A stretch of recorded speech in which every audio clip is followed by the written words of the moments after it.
Bem, nós estamos na linha com o professor Roberto Romano, que é um tradicional amigo nosso de boas avaliações, de importantes avaliações de momentos importantes da vida política do país.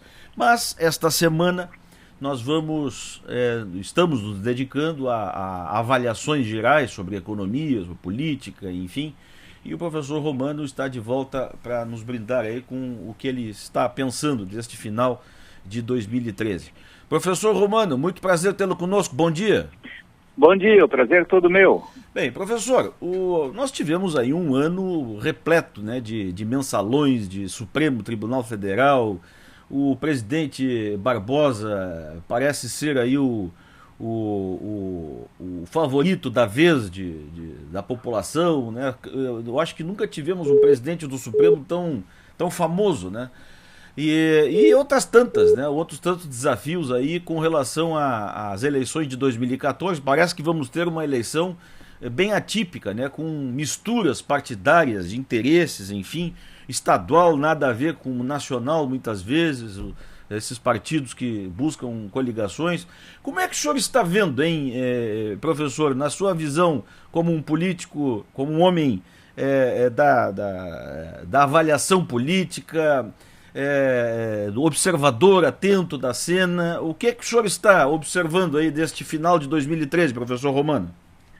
Olha, eu observo o seguinte, é como se você tivesse, vou usar uma metáfora muito gasta, mas que é bastante importante nesse momento, é como se você tivesse um imenso abismo e entre o abismo e a multidão, os políticos. Uhum. Os políticos estão sendo empurrados para o abismo e não percebem isso, quer dizer, eles são tão arrogantes, tão acostumados a usar a coisa pública em proveito próprio ou partidário, que eles não percebem que estão sendo empurrados para esse abismo.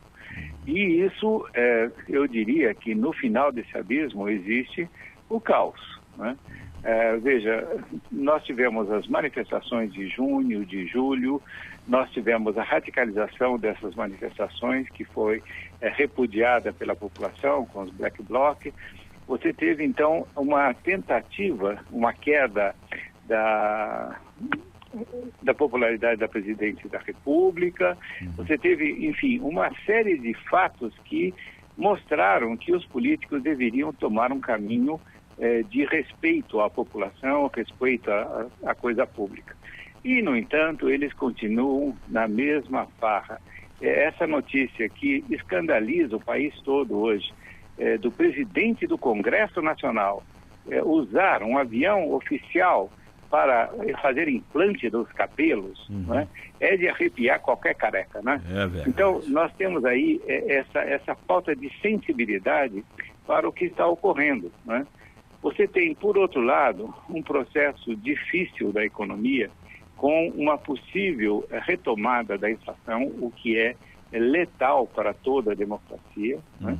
Você tem uma tentativa da presidente de abrir o caminho para uma política industrial bem de acordo com os mandamentos da CEPAL e que não está dando certo. O caso Eike Batiste é um típico, né?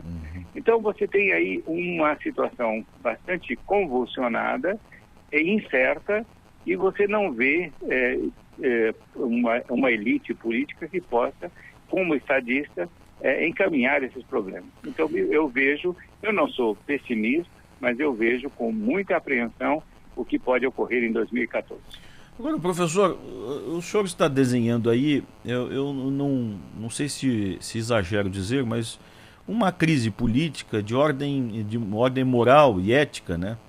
Que, aliás, a gente já vem convivendo com isso já faz algum tempo, né? Mas me parece que quando o senhor coloca este abismo para o qual os candidatos e políticos estão se dirigindo, eu estou entendendo que nós vamos desembocar numa eleição. Ano que vem tem eleição, né? O senhor acha que este fato pode gerar uma transformação importante ou interessante no sentido do eleitor se dar conta dessas coisas que nós estamos acabando de falar aqui, desta crise de identidades e crise moral, política? ética. O senhor acha que de repente o eleitor pode sugerir aí algumas surpresas em alguns estados? Eu acho que não, isso que mais me preocupa. Veja, essas multidões, embora numerosas, que foram às ruas em junho, sobretudo, elas são uma minoria diante do grande eleitorado brasileiro, né? Então você tem aí, ainda não temos o tempo de maturação e de expansão dessa atitude de cobrança que nós vimos em junho e julho, né? Então o que você pode constatar? Você constata que as grandes lideranças, tanto da situação quanto da oposição, não estão conseguindo empolgar o eleitor médio. E isso me parece muito grave. Quando você não tem legitimidade plena da parte daqueles que governam e que querem se reeleger, ou legitimidade plena por parte da oposição, você tem a desconfiança que aumenta, a desconfiança da cidadania. E quando você tem desconfiança da cidadania, você não tem fé pública. E aí você tem a possibilidade de todo tipo de aventura. Eu não digo de golpe de Estado no sentido clássico da palavra, mas de tentativas de pequenos golpes para manter determinados setores no poder, né? Então, isso é muito grave. Quem vê a história e quem vê o país com certa distância fica muito preocupado. As pesquisas que estão sendo feitas, por exemplo, sob liderança do professor José Álvaro Moisés, do Departamento de Ciência Política da USP, mostram que a população está cada vez mais arredia em relação ao Estado brasileiro. Então, isso é gravíssimo, no meu entender. Se você não tem legitimidade, e a legitimidade vem da aprovação popular, você tem efetivamente um ambiente propício a todo tipo de golpe, dos golpes financeiros até os golpes políticos. Então, aí você começou muito bem tocando no papel do Supremo e nessa figura de Joaquim Barbosa. Eu vejo nessa supervalorização de Joaquim Barbosa justamente a carência de estadistas nos outros poderes da República. Isso me preocupa. Continuamos à procura de um pai, né, de uma coisa heróica, paterna, que nos dê um amparo, né? Isto mostra a fragilidade ainda da nossa democracia, né, professor? Exatamente. Veja, as pessoas sempre fazem elogios ao modelo bolivariano, né? Mas é bom lembrar que o modelo bolivariano, né, foi tomado na América do Sul de empréstimo do modelo napoleônico. E Napoleão Bonaparte foi um ditador que conduziu com o executivo todo o Estado à enorme burocratização, à guerra e ao desastre financeiro. Então, esse é um ponto que a gente não se lembra. Quer dizer, esses nossos libertadores, benefactors, né, e outros títulos mais, né, nos remete à longa história do século XIX, à longa história do século XX, quando você teve no Brasil, não é, figuras paternais, na Argentina figuras paternais e na América do Sul inteira, né? Isso é alguma coisa que ainda não aprendemos a conviver com a ausência do pai. Nós não vamos muito longe da nossa história, né? Nós temos Getúlio Vargas, que foi mais ou menos a trajetória dele, né? Um ditador que depois foi eleito e até hoje é o protetor do trabalhador, né? Exatamente. Uma figura... Veja, não quer dizer com isso que ele não tenha sido um homem de Estado, que não tenha tido visões importantes, por exemplo, essa industrialização do Brasil, que foi um fato importantíssimo, né? Que ele não tenha vislumbrado situações complexas do ponto de vista da educação, né? E que ele não tenha encaminhado soluções. Mas, por outro lado, o custo pago foi muito forte. Aqueles que estudam a história do Brasil não podem desvincular o regime Vargas, né, de figuras como Filinto Miller, né, e outros que ajudavam a arrancar consenso através de torturas e meios ilícitos. Né? Professor, o senhor em certo momento ali citou o eleitor médio, né, que está muito pessimista, né? Eu confundo, ou o senhor também está achando que o eleitor médio é a classe média? Que nos últimos anos, a gente viu o governo voltado muito para os pobres, né? A classe D e E, que até subiu na pirâmide, transformou-se em C. Mas os formadores de opinião que estão ali na classe média, a gente se criou ouvindo, olha, não mexa com a classe média, né? Bom, está se mexendo, a classe média praticamente não saiu do lugar nesses últimos anos. Este é um momento delicado por conta disso, professor, ou é uma avaliação equivocada? Não, eu acho que você tem toda a razão, porque, veja, nada ocorreu em termos de golpe de Estado mais forte no Brasil sem o apoio da classe média, como estopim da revolta, né? A história do século XX no Brasil foi a história da classe média que serviu como base para aventuras e modificações na estrutura dos regimes políticos democráticos, instaurando regimes autoritários, né? Por outro lado, quando eu falo de eleitor médio, eu penso nessa classe média sim, mas eu penso também que você tem vários setores desses setores periféricos que estão se desincompatibilizando com o governo atual, com o governo do Partido dos Trabalhadores.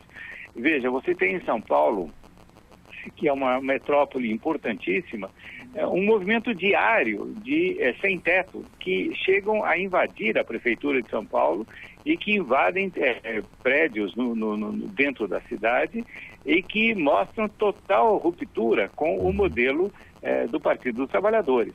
Então, você tem não apenas a classe média tradicional que está sempre dividida, né? Hoje ela tem uma percentagem ponderável, não é? Apoiando o Partido dos Trabalhadores, mas você tem também aquela que está apoiando os tucanos, né?